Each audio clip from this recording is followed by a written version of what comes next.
Tonight on Unsolved Mysteries Rewind, two friends get together to discuss episodes of their favorite television show, Unsolved Mysteries. Will they find answers? Will anyone care? You may be able to solve a mystery.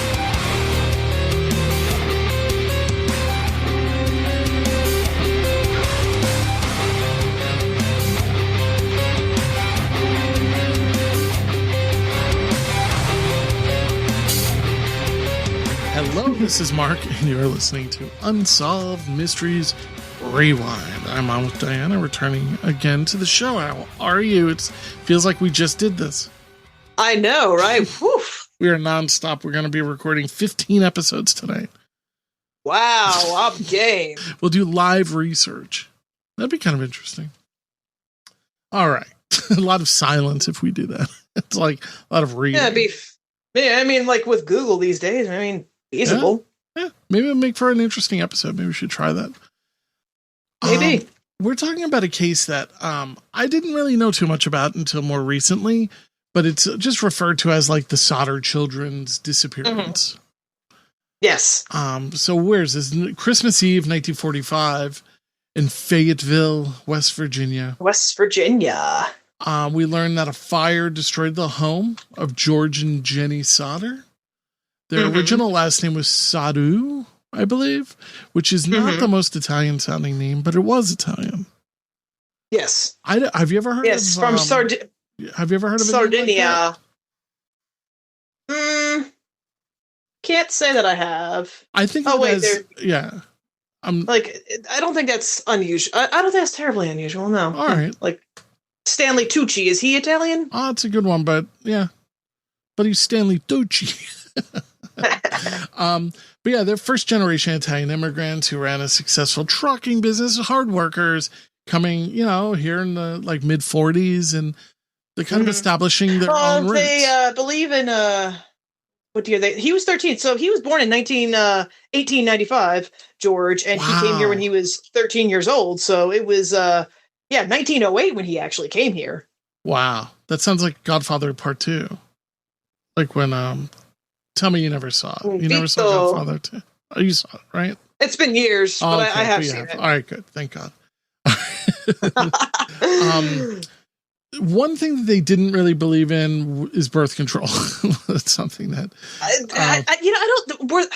I'm sure they had. Well, without getting too much into it, I'm sure that they had more limited options back then. Because I think they had I think they had condoms, right? Some supportive condoms, but yeah, women. I don't think there were a lot of options for women. Yeah, I mean, they had 10 children. 10 kids.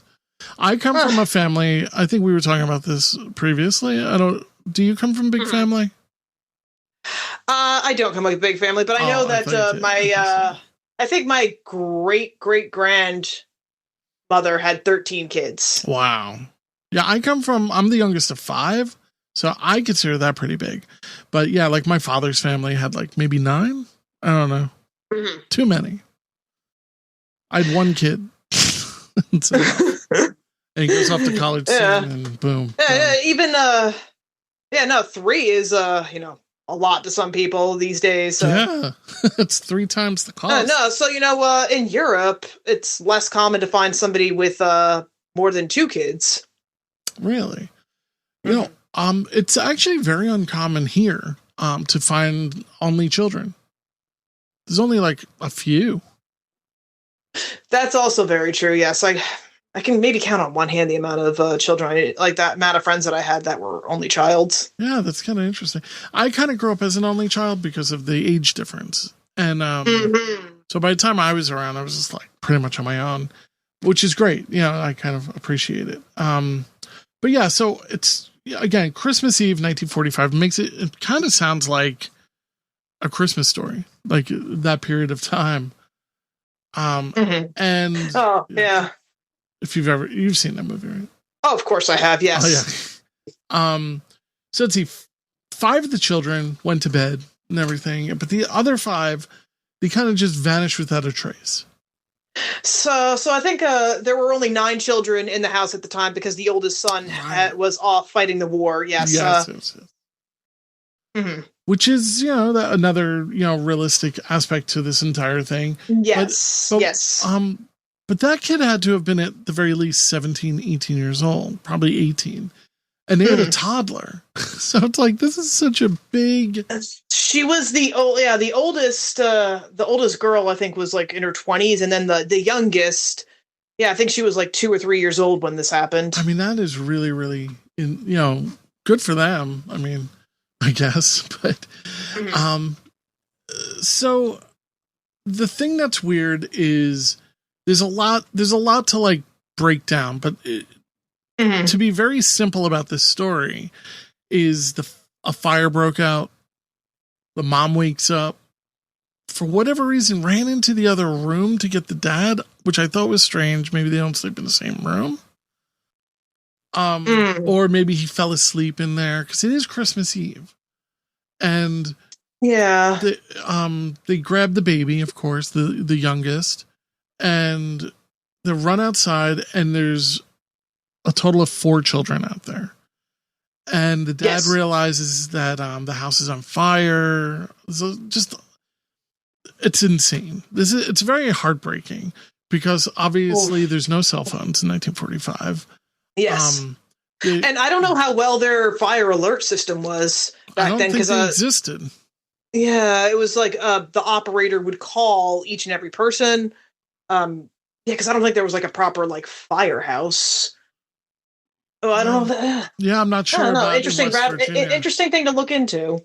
Yeah, I mean, Fayetteville, West Virginia was likely kind of a rural community. I don't know how it is nowadays. But they ran to the neighbor's house, and the mom broke in practically and grabbed the phone, and the phone's dead because back then the phones really, like, the wires... Not reliable. When the wires were broken, that's it. That they affected several different houses. So they just had to sit there and watch their house burn. Parts of it, the house collapsing. There were a few things. So, well, the 5 younger children. So the eldest daughter, I don't know if you saw this. She had saved up her money from her job, bought them toys, and they asked to stay up later so they could play with their toys. Yeah. And then, they went to bed. The sister, the Jenny, she was woken up by a wrong number call at 12:30. Yeah, it's almost like this doesn't come out until after, though. And I thought that was kind of interesting because I would imagine having something like that happen, you forget about these little details. But yeah, like she got a phone call. And was that the one where the woman's just... Oh, no, there was one call that the mom got where just a woman laughing. And, glasses clanking. Yeah. Yeah, very strange. Like just party noises. And then the sister woke up because she heard something on the roof. Tiles rolling down. Yeah, the whole thing is very odd. Yes. So the timeline kind of that it was is around 12:30 a.m. Jenny is the mom, right? Or Jenny is the mom. There's so many names that I'm just like, it's hard to keep track. 1,000%. So Jenny wakes up, like you said, to the phone call, like we said. She also notices that the lights are on downstairs, and she is like, the door's unlocked as well. I would say that this is a pretty not uncommon scenario for most families because you have all these kids. And they had animals that the boys were that they took care of that night. What animals? I did not recall that. I think some farm animals, like I think some cows. Oh, okay. Well, West Virginia. Yeah. So she corrected it. She locked the door. She turned off the lights. Around 1:00, Jenny wakes up again, like you said, to a banging and thudding noise on the roof. And they've come to think that it's possible this was a device like a pineapple bomb or like with napalm or something, and that may have started the fire. But I don't know if that was conclusively proven. Yeah, I mean they. Conflicting information about this one. Right. And it's like, napalm, I mean, I'm wondering, did they do like a DIY napalm type of thing? Because napalm, yeah, that's also another thing. Like, who would know how to make that, or would have the? I don't want to throw too much out there, but if you would take styrofoam and add gasoline, it becomes a gelatin that is a lot. It's very similar to napalm, not nearly as bad, believe it or not, as awful as that already sounds, right? I don't recommend anybody do this. Just no. But it is something that somebody can make pretty easily. Styrofoam, of course. I don't know if styrofoam around 1945. I'm sure somebody. That's kind of what I'm wondering. I'm like, was it? That's yeah. When did they have styrofoam? Oh, another rabbit hole you could go down. Yeah. Let us know.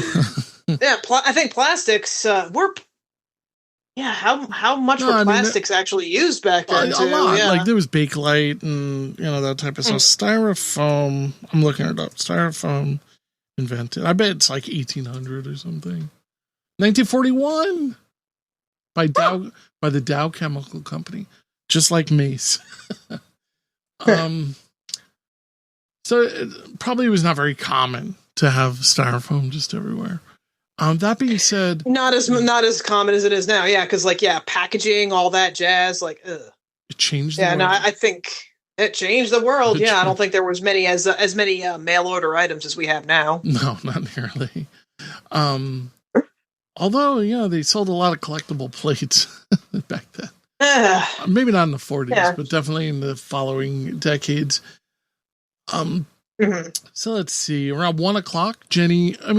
All right, so she heard the thing on the roof, and she's like, it's whatever. It's a pine cone. I don't know. So just the wind, branch. Yeah, I don't Santa Claus. Yeah, I hear stuff. It's like you don't think about it. And she didn't worry about it, of course. So 1:30, she wakes up to smoke. It's like very heavy, thick smoke. She feels as though it's the fuse box and the telephone line is where it originated from.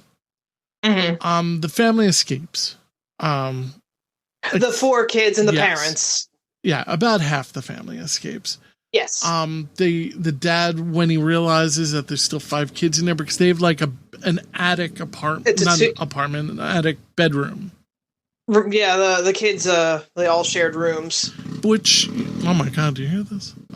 Yeah. Somebody's got the little scooter out tonight. So, and that's kind of where I am in my house. My house was built in 1925, and I'm in a renovated attic that is renovated to an office. So it was probably something similar to this, where this could easily be a bedroom. And you have 10 kids. You have 9 kids living at home. They have to sleep somewhere. And the youngest girl, she slept in the room she had a crib in the room with the parents. Yeah. And they were probably all just so excited for Christmas morning, which is the biggest kick in the face with this whole thing. But so the dad tries to run back in, and it's just fire everywhere. He actually picks up the phone. The staircase had already collapsed. Crazy. And apparently one of the siblings, when they were escaping, their hair got singed by some fire. Yeah, it was pretty close. And then bizarre series of things. They tried to go to the neighbor's house to call the fire department. The phone was dead. Look for the ladder. We're going to climb up. We're going to save them directly. Wasn't there. Yeah. They have kind of like a rainwater collector, but of course the water's frozen. It's winter. Frozen. Which is not that strange, but And so then he tried to use his truck to climb to the roof, but no, not to the roof, to the upper floors. But his truck wasn't working. He couldn't start his truck. Yeah, so he ended up climbing. Yeah, so he ended up climbing up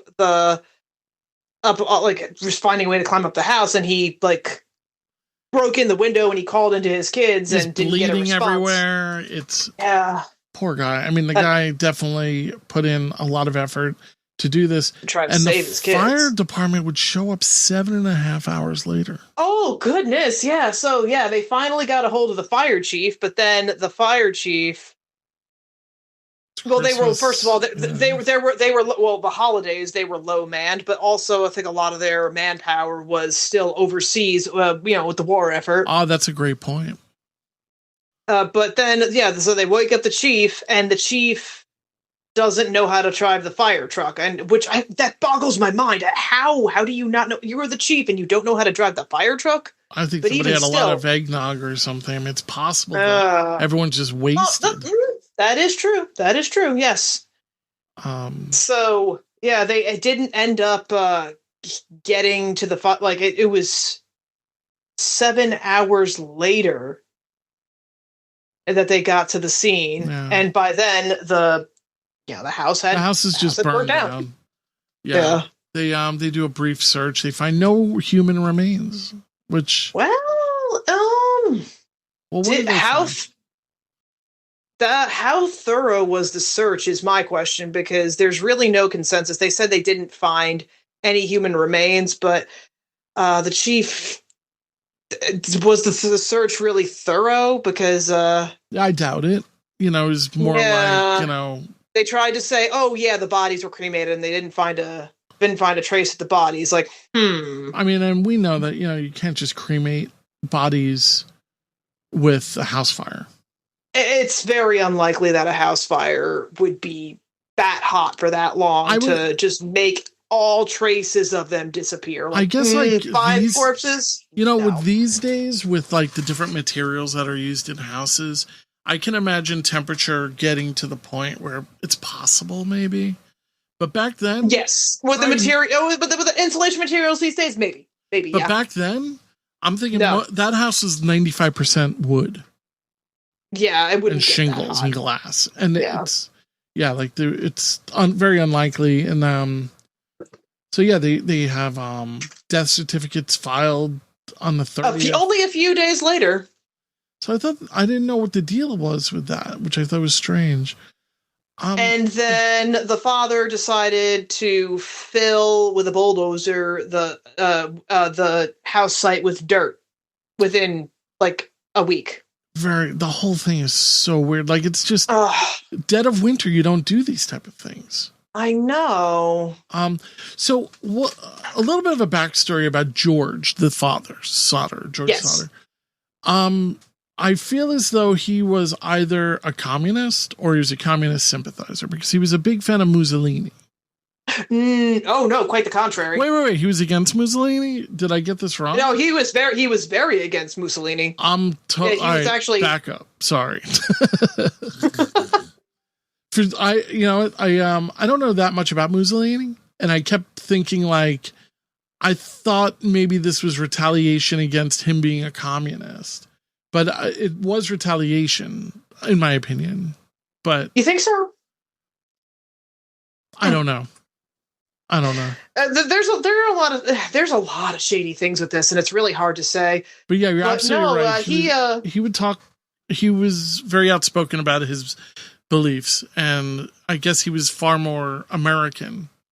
Yeah, he was definitely more in the American war effort than, of course, his son was fighting. And it was a big bone of contention because a lot of his because in his town in West Virginia there was a high Italian immigrant population. I can't believe I just called him a commie. Sorry. I take it all back. It's quite all right. But no, it was a huge bone of contention, and he actually made it just like politics today can create rifts. It was similar back then. Ruffled a lot of feathers. Absolutely. Throughout the 40s, and it was there were people who were very pro-Hitler, people who were pro-Mussolini, and they felt as though that socialism was the way of going. And I'm not going to say whether or not I'm into any of this, but the bottom line is, it's always been a very sensitive topic. Which is why the 1980s and 90s was so refreshing, because nobody seemed to care, and things just got more complicated. So yeah, just like today's politics have made families break up, I think that it was doing the same type of thing back then. Agreed. Yes. Yeah, it's crazy. We're just repeating it 80 years ago. So yeah, all right. So he was he hated Mussolini. Yes. I'm not even going to edit that out. I'm not even going to take out my part. my idiocy. So that being a lot of different information. Yeah. Let's see. So there was a point where they're going through the rubble of the house, and they find this little tiny, what I think they referred to as a rubber piece. Like, I'm not really sure. And they thought that it appeared to be something like a device to throw napalm. Oh, like a pineapple bomb. Yeah, I think I saw that. And I just don't. Why wouldn't that have burned up? I mean, unless it was metal. Yeah. I don't rubber, or at least melted. Yeah, I mean, it would. I would imagine it would be rubber, not metal, because you kind of want.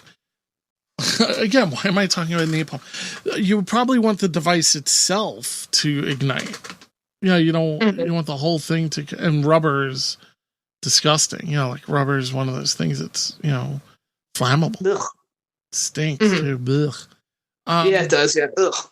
So, let's see. What do you think is next here? I mean, they are basically no remains have been found.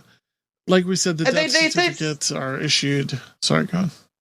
It was that the father ended up hiring a private investigator later, and they actually looked through the dirt at the house because they created a memorial for it, and they found some vertebra at the house, but then that turned out to not really be anything of importance. But it was super sketchy anyway, though. It was, but so they determined that the father had grabbed some dirt from a local cemetery and used that to fill the hole. Oh, I didn't catch that. That's why they found the vertebra in there. That's insane.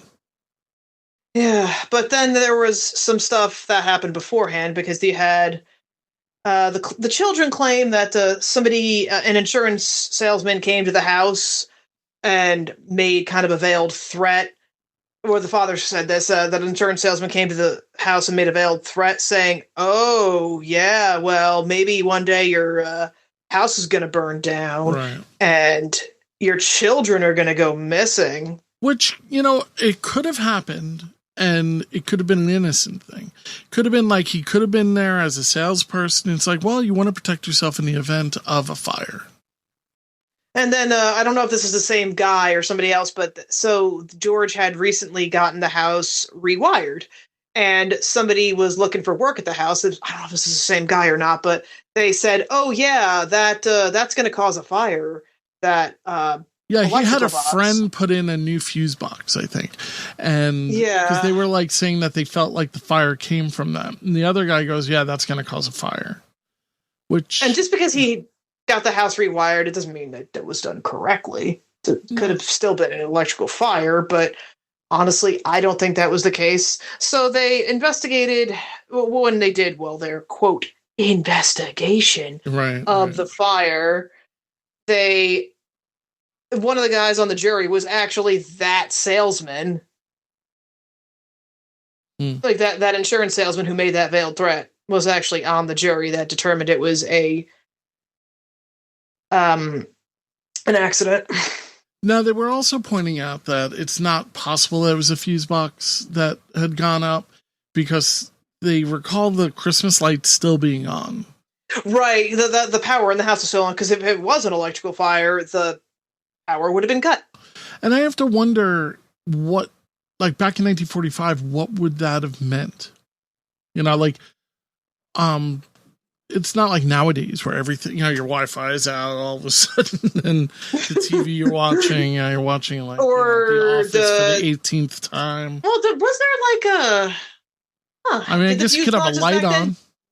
Yeah, did the fuse boxes back then work that they do now? Like, if you blow a fuse in the house, like, will it just be like one floor or one room? Yeah, or like one circuit? It would have exactly. It would be different circuits around the house, and you get the fuse. I used to live in a house with a fuse box, and you would just kind of unscrew this capsule, look like a really thick bottle cap, and then you screw it back. You know, you get the proper one, you screw it back in, and it comes back on. It's a fascinating type of thing. And then some people would put a penny in there or a coin. Into what again? Sorry. Well, people who didn't want to change the fuses, they felt like what they would do is stick like a penny. Oh, just stick like something to put it together. And of course, what that would do is, if there was an issue, it wouldn't trip, and it would. That's how a fire is caused. You know. Yeah, it's one of those crazy type of old school things that thankfully we don't. Oh, just like instead of like actually redoing the whole thing, just like making a little putting a tape over a dent on a car. Well, that's or yeah, I mean, instead of buying a fuse, you know, yes, or finding out why it keeps tripping. Yes, but in general, they don't know what caused any of this. Like, there's like so many weird inconsistencies in the whole story. Like the vertebrae being found, I think is really sketchy and weird. I didn't know that about the dirt fill. Then my question is, what happened to the rubble? Because they excavated the dirt, like when they investigated the house a few years later, when he hired a fire investigator. They found found certain items from the house, but yeah, they didn't find any other than the vertebra. They didn't find any bone fragments, but yeah, my question, what happened to the rubble of the house? Where was that taken? I mean, it's possible they had a basement or a crawl space and the rubble was put in there and they covered it in concrete. I don't know. I mean, I'm just not sure. Just, yeah, it's kind of a weird type of thing. So just throughout the 1950s and 60s, there was like leads and sightings for these kids. They put up billboards with these kids. And they kept the billboard on their property up for about 40 years. Yeah, I mean, you can't blame them. It's, you know, the whole thing is so sad. And for these kids to just kind of vanish without a trace when it's very possible that they're buried in the rubble. I wonder, you think that's the case? Well, there's a few theories about that. There's a few theories about this case. A lot of people think the mafia was involved. They might have kidnapped the kids from the house that night, but I find it very hard to believe that they could have done that without stirring the 6 additional people that were in the house. Yeah, the whole thing is, I think it's a weird. Yeah, and then a witness, a hotel owner, claimed she served them breakfast within a few days after the fact. I'm like, was it them she saw? Yeah.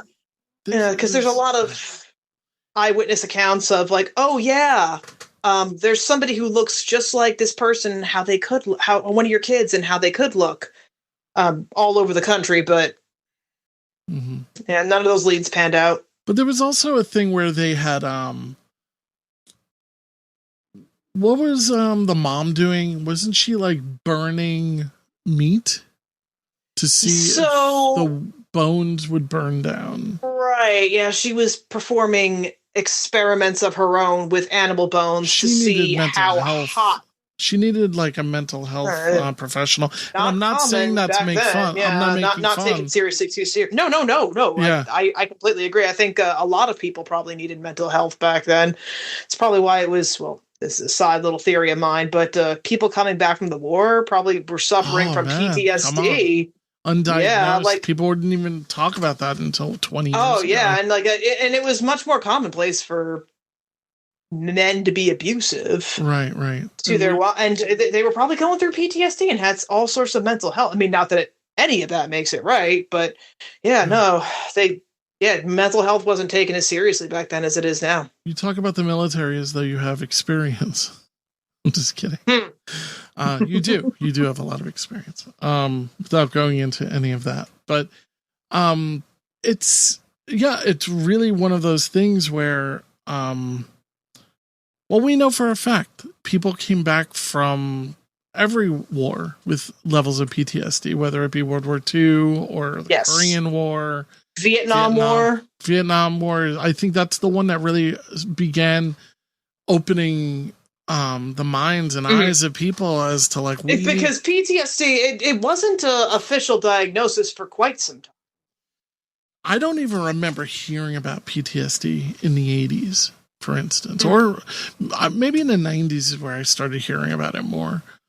I mean, and of course, like there's there's writings and there's movies and stuff like that, but it doesn't change the fact that people are really going through some serious shit, and it's just absolutely horrifying. And she was going through some. I mean, she just, if her 5 children, like if they found their bodies and they were dead, I don't want to imagine what she would be going through, but the whole uncertainty of her not knowing and not having that closure. Yeah. That's, I don't even want to imagine. When there's no body found, it's, to me, I question that. It's one of the scariest aspects of all of it. And it's what's so sad about it is you just want the miserable reality to some closure, some sense of closure, so you could like properly mourn. Yeah. But actually I'll say my theory about this. I think, based on everything I've read, so later on, this is a little, before I get to my theory, I'll say something. The fire chief, very shady. When they did the investigation, apparently some years later, he said that he found a human heart at the site, and to spare the family the grief, buried it in a box at the scene. And so they found a box with something in there, and they took it to, I think it was like the coroner or something, and they were like, "Oh, it's beef liver." And then the chief said he only did that to give the family some semblance of closure. It's like what the hell's wrong with you? Like, wow. Yeah, that's F.J. Maurice, the fire chief. So what I think may have the most feasible option, in my opinion, the most feasible theory is maybe they did find some bone fragments and they did find corpses, because I find it very hard to believe that a fire would have left absolutely no trace of 5 children, or like teeth, clothing, something. So I don't know if they would now. I don't know how well this scene was monitored. It was cold outside. I don't know if the family was there as they were, like, the whole time they were actually looking through the rubble, but they probably saw the bodies, but because they took so long, because they failed, really, they took so long to get to, they took 7 hours to respond to this fire. They wanted to cover up 5 deaths by just disposing of the body somehow. Or they're just too lazy to go through the rubble. That's also a possibility. I mean, I have to wonder, like, these are small, some of these are small children, and I have ranged in ages. The youngest was 5, the oldest was 14. Yeah, so I'm wondering, all right, so let's just say let's say this theory is 100% correct, and they died in the house. Let's hope that it was like smoke inhalation and they died. Or maybe it was in their sleep. They didn't suffer. Let's hope. They didn't suffer, yeah. Now, the amount of heat that would be caused in the roof with the entire house on fire could be enough to, like, really, really char them. Like, really, really. Yes. And then when the collapse happens, it could crush the bones that are already very brittle. But I still think there would be something like obvious bone fragments, like teeth. Yeah, teeth. Yeah. I mean, because it's in a crematorium, I believe it reaches about 2,000 Fahrenheit, and that still takes time. Yes. Yeah, it takes like a very high temperature, like for a few hours before. It's not like quick, like boom, done. Right. No, it's like it's a very high temperature for a few hours in order to make a body into ash. But it is absolutely possible that they died in the fire and they're like, we cannot show the mother these remains. And they just decided to cover up to kind of save face a bit. I mean, maybe their heart was in the right place, and it's no pun intended with the plant. Yeah, the heart in the box, and they buried it. Heart was in the right place, but yeah, maybe they just wanted to spare the parents the grief. But there still is family advocacy. And if you do know anything about this, you can reach out to them. It's the numeral 5 Sodder Kids at gmail.com. Mm-hmm. And the last, I believe the last surviving Sodder child died, I think 2021. Yeah, this was the baby, right? The baby, yes. So there's still some grandchildren out there that are trying to find out the truth. But honestly, I don't know if there's ever going to be a definitive answer to this. It's just, there was just too much that from the onset. If you screw up the scene of the crime or the scene of whatever, of an accident, it's just gonna, you can't prove anything now. Yeah. Well, now you don't have that evidence to go. You don't have that evidence to go off of. Like, so if you write something down on a piece of paper or code and then you burn it, it's like, oops. The name of the person who is actively advocating and investigating today is Miranda Weeks, and I have to wonder what she thinks. Like, what do you think? Miranda. Well, it's.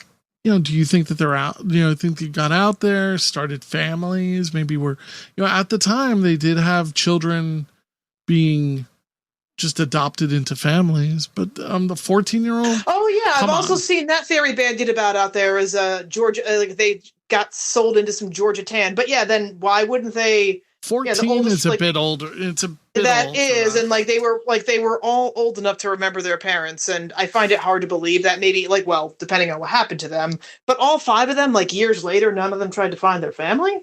Yeah, I mean the idea that the mafia kind of went in and got because of George opposed the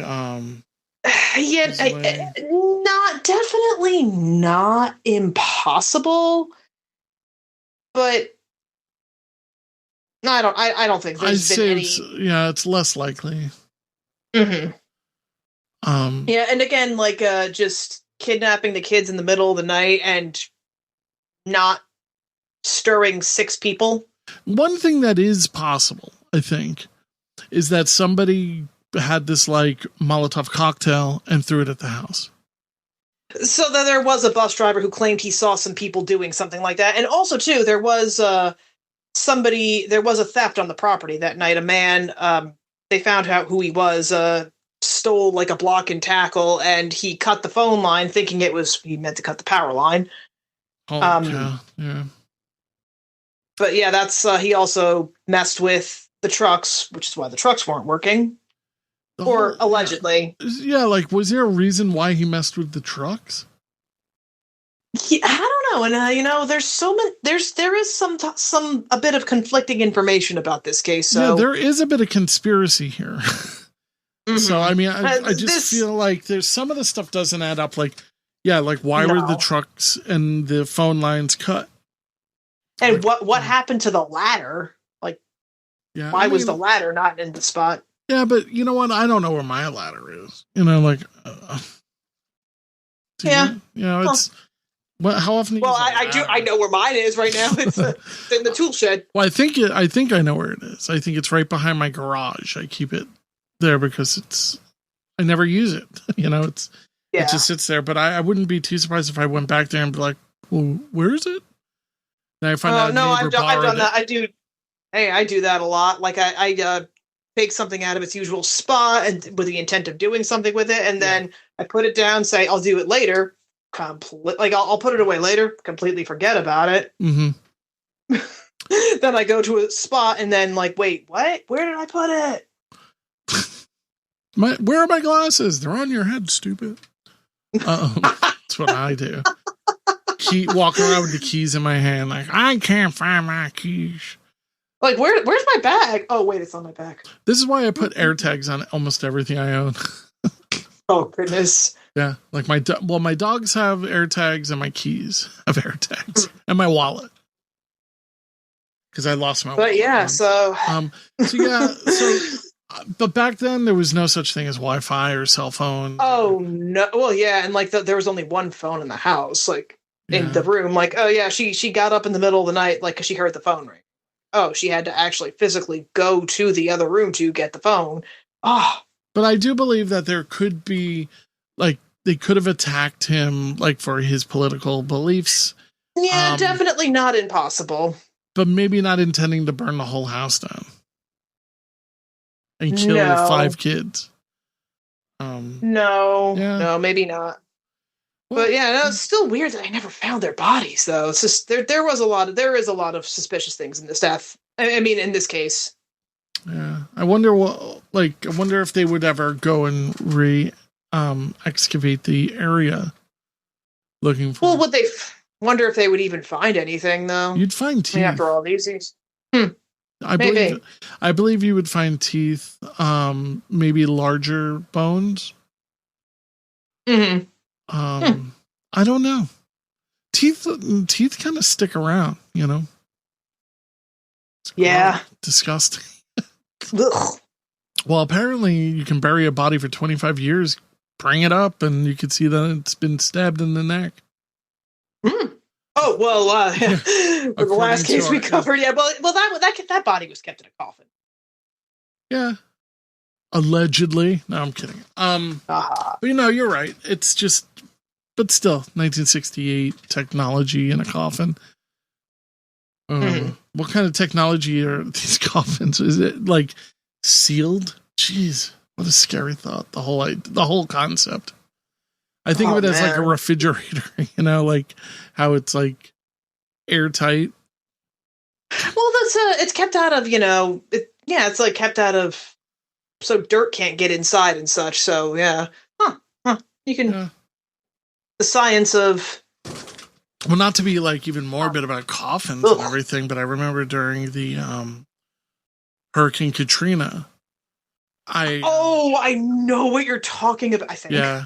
Well, I mean, as we know that New Orleans is under sea level, and when the levee broke, all the water, there's tons of flooding, and the coffins were popping up. Coffin, yeah, and from the cemetery, it's like, ugh. I remember I was on my way to work, and I stopped at this deli to get breakfast, and they have the TV on, and I remember this is terrible. And I can't find this exact footage. I kind of don't want to.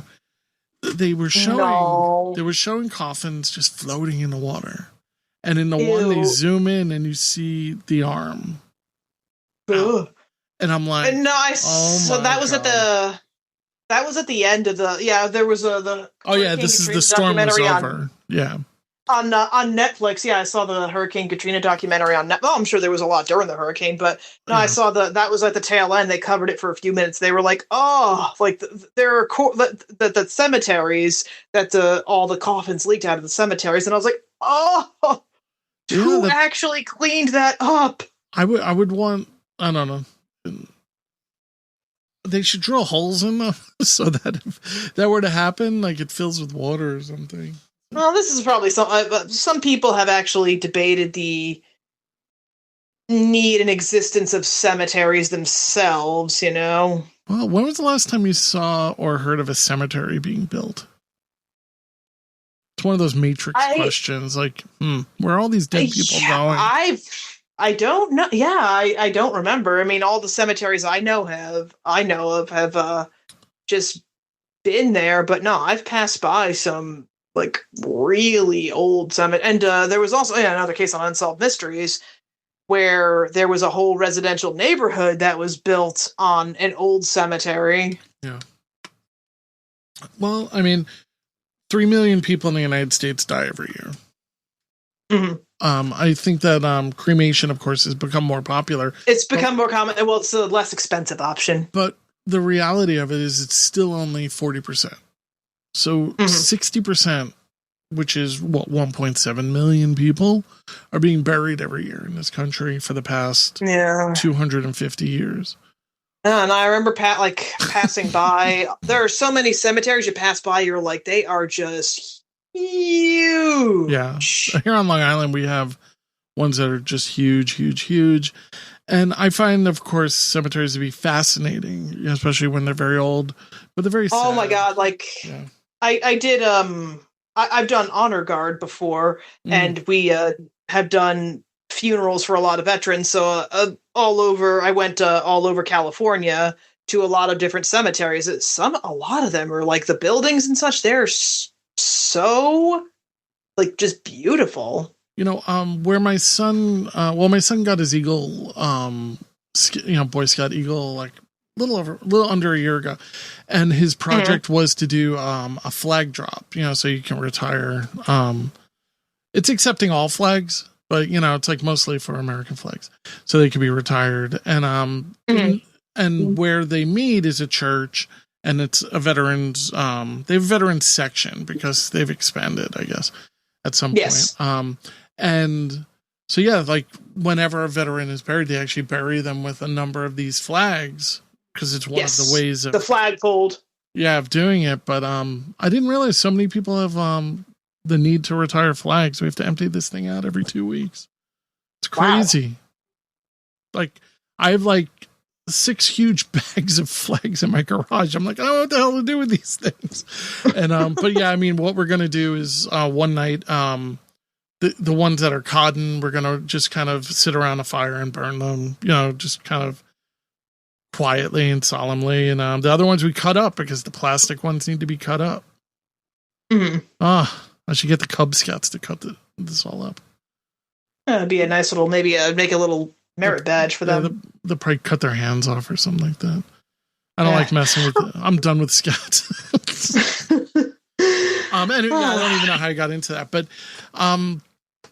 yeah, nevertheless, cemeteries are one of those weird things, and I wonder. And I wonder what cemetery he took the dirt. Well, again, going back to the vertebra that they found. And how did he do that? What cemetery? But what cemetery was that? An old cemetery? But how do you do that? How do you get a scoop of cemetery dirt and travel with it in dead of winter? The ground. Yeah, the ground would be. It's pretty cold. Again? Yeah, I don't know. How cold does it get there? Yeah, I don't know. West Virginia. In West Virginia. I don't think it's south. No. This is the last thing I'll look up. I'm really bad with geography, but I'm going to compare it to New York. No, I'm not always the best either. It's West Virginia. It's kind of. But still, I'm sure they get snow. It's far enough north to have a winter. And they have mountains over there. So, they're pretty high elevation as well. So I believe you'd have a difficult time doing that. Sounds like a very big sketchy thing. Maybe then, did they collect insurance on these kids? Because that death certificate is very sketchy. Oh. Well, I don't think they had life. Yeah, well, Well, we do was life insurance really big there? I don't think it was big, but it was certainly a thing. And he probably had insurance on himself. I don't know if I wonder if he had insurance on the kids though. Well, we do have an insurance salesman. It was for. Yeah, but did he turn him down? I think he might have turned him down. Yeah, maybe that's why he gave the veiled threat. Or did he? Or did he? Yeah. But also another. I don't know if anyone ever made the theory that the kids may have run away on their own, but also kind of unlikely. Imagine if this was like a big George Sodder was going to burn his own house down, and it went out of control. Like he was going to be a big insurance scam, but you don't do that on Christmas Eve. Come on. No. And in the middle of winter, he was probably, if he thought enough to think that, he'd probably think we would be outside freezing our little tails off. Yeah. And in the middle of winter. His reaction to getting the kids out was pretty dramatic, the way it's described. Right. Yeah. Actually climbing up to and breaking a window. So, I think that one's probably less likely. The other family member who's keeping the research and all of the legacy alive is along with Miranda Weeks, is Jenny Henthorne. And I wish them the best of luck. I hope that they could find something. I would probably excavate the area to see if they could find any DNA or anything. Mm-hmm. Yeah, some semblance of closure for the family. But it's like, it's so crazy because, like, who knows what you're going to find? I mean, they found vertebrae. like the dad that didn't even belong. The dad really screwed up in the sense of, I guess, mismanaging the scene. Well, he was he was grieving in the days after the fact, and they probably didn't think of anything suspicious until later. But who goes and gets, soil from a cemetery and dumps it? I mean, I guess it's to cover up all of the rubble. Right? Yeah. I don't know. Yeah, maybe just, sometimes you do things when you're upset and you're just like, after the fact, you're like, oh, I probably shouldn't have done that. Yeah, that's a good point. I also thought it was weird that George was not in the bedroom with his wife. See, I never really read that detail of the story. Because, I never knew that detail. But as far as I know, yeah, Jenny wakes up, but she doesn't go and wake George up. And it's possible George was just in the other room with the other kids. Or maybe he was doing something in the other room and just fell asleep in there. Who knows? Yeah, I mean, again, it's Christmas Eve. Yeah, the whole thing, it's just really crazy. But, well, I want to thank you again for doing another episode. Although it's this not is an interesting case. Yeah, although it's not like an Unsolved Mysteries episode, it certainly is an Unsolved Mystery. Yeah, no, and a lot of shady things with this case, not so cut and dry. Yeah. We even squeezed Mussolini in. But, well, Diana, I want to thank you again, and I appreciate taking the time to do this. Tonight we have been confronted with an entire catalog of unexplained and unsolved events. Tune in next time as Unsolved Mysteries Rewind discusses another collection of unsolved mysteries. Until then, we can only look and wonder.